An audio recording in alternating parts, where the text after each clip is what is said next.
ভিক্ষা করে ব্রাহ্মণ পিঠের জোগাড় করে, সন্ধ্যাকালে আনি তাহা দিল ব্রাহ্মণীরে। রাত্রিতে ব্রাহ্মণী পিঠে করিতে লাগিল, দেহ পাশে বসে বামুন গুনিতে লাগিল। পিঠে তৈরি হলে বামুন বসিল খাইতে, ব্রাহ্মণী আনিয়া পিঠে দিল তার পাতে।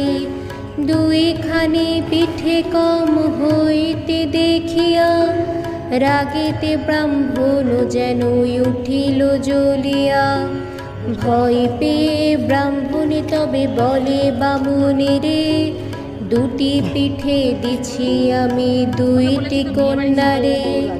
একদা ব্রাহ্মণ আসি ব্রাহ্মণীরে কয়, কন্যা দয়ে লয়ে যাব পিসির